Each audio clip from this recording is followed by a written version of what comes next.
So this afternoon we've got Abraham Babley in the gym. AB's just over 2 weeks out now from his next fight on PFL in America. So we're really today doing one of his last heaviest strength sessions before we start to taper off next week as he begins to build into his fight. I want to start the session off going through some of the generic warm-up exercises that I would do for most of my fighters. So I won't cover that too much in this video because I've been through it a lot in some of the previous videos. So if you do want to see any of the warm-up exercises, make sure you go check out those previous videos, as a lot of what I'm going to do with AB is kind of covered in them. First thing that we're going to do as part of AB's strength session is start off with a yielding isometric on the leg extension. Although for this fight AB is moving down to light heavyweight, one thing that we found over the previous few years working together is that with him being such a fast, explosive heavyweight previously and carrying quite a bit of weight, his knees take quite a bit of battering.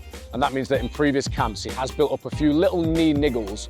So one of the things I really want to do now, even though he's bringing his weight down, because he's in a calorie deficit and he's probably not recovering quite as effectively from sessions because he's not able to fuel properly, I really just want to make sure that within his strength and conditioning sessions, we're making sure we're really looking after the knee. We think as a team that him bringing his weight down will help protect that knee a lot, and over the next few months, we'll actually minimize the stress through that knee.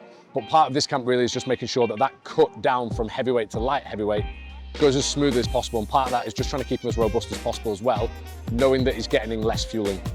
So that yielding isometric on the leg extension, we're going to do 2 sets of 45 seconds. We're going to gradually increase the weight a little bit for each set.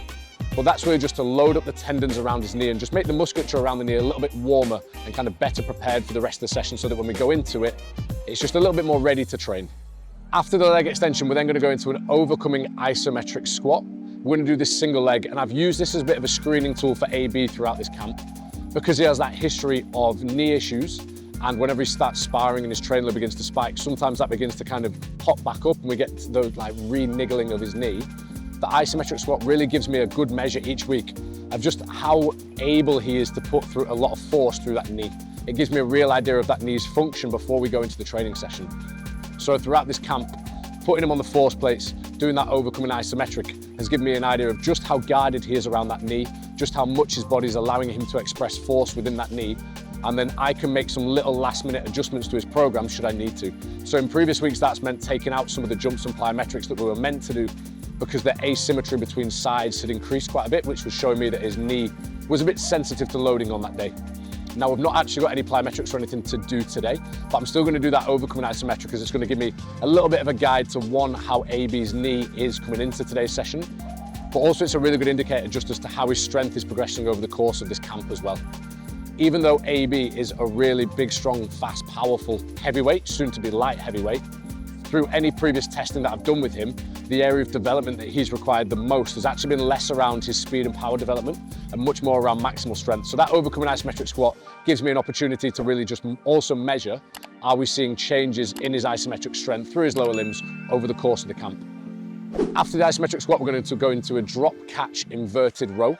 Now this is really an eccentric rate of force development exercise for AB's shoulder blades. So the idea is here, he's going to pull himself up to the bar so his nipples are basically touching the bar, release the bar and then try and catch himself at the very last second. And what that's going to do is give us a real eccentric loading through his shoulder blades, but a very fast eccentric loading. It's a little bit of a power exercise that actually is looking a little bit more at his like pulling power, as opposed to a lot of conventional power exercises that might be your push-up throws, your slams, that actually happen around the shoulder blade, but much more anteriorly through the chest and shoulders. This is looking at his upper back, looking at his posterior delts, looking at his lats, his rhomboids, and really just looking at how effectively he can produce and absorb forces very, very quickly in these positions.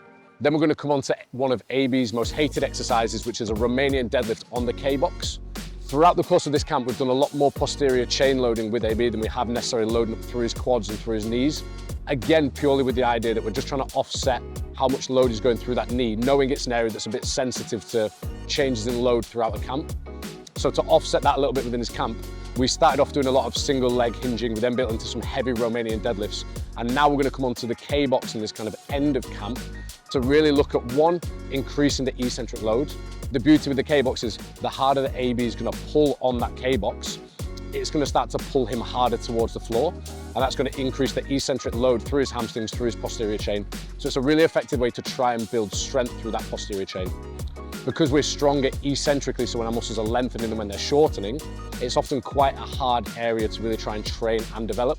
And with these guys being MMA fighters, especially for AB, who is a very fast, powerful fighter, there's a lot of eccentric load going through that posterior chain when he's striking, especially when he's shooting for any takedowns and when he's grappling and wrestling. So really making sure that that posterior chain is not just strong, but also strong eccentrically is a really important quality for him to have. We're then going to go onto a similar device, the K pulley, and actually look at a rotational pull. And it's a very similar thing. What we're trying to do here is overload him eccentrically. So we're trying to increase his eccentric strength. And just we'll also really look at how strong he is rotationally. Again, it gives us a really nice way to load up through his trunk, load up through his hips, and just overload him eccentrically as well. The beauty of the K-box and the K-pulley is that I can also stick a little device on it that's actually going to measure the speed that that disc is spinning at.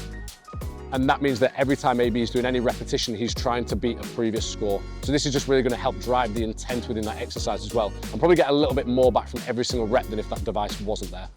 Then we're going to come into the last little superset of the program, where we're going to go a lateral lunge paired up with a wrist roller. With these, we're only going very, very low volume, so we're just going to do 2 sets. And again, these are more robustness-based exercises for AB. Again, like I've said previously, he's had a few niggles around his knee before, around his MCL, around his patella tendon, and he's had a few issues before with his grip and with his elbows as well. So these 2 exercises are just done in a lower volume at the end of the session. We're not necessarily trying to increase his strength through these areas, but what we're just trying to do is like microdose a little bit of loading into his week to just try and offset any niggles that might appear through his groin, through his knee, or through his wrists and through his elbows. So really just working on loading him up through the frontal plane for his knees, for his hips, and then loading up the wrist roll, increasing his strength and just really exposing his forearms and his elbows to a little bit of heavier loading to just try and keep him a little bit more robust throughout the course of the camp.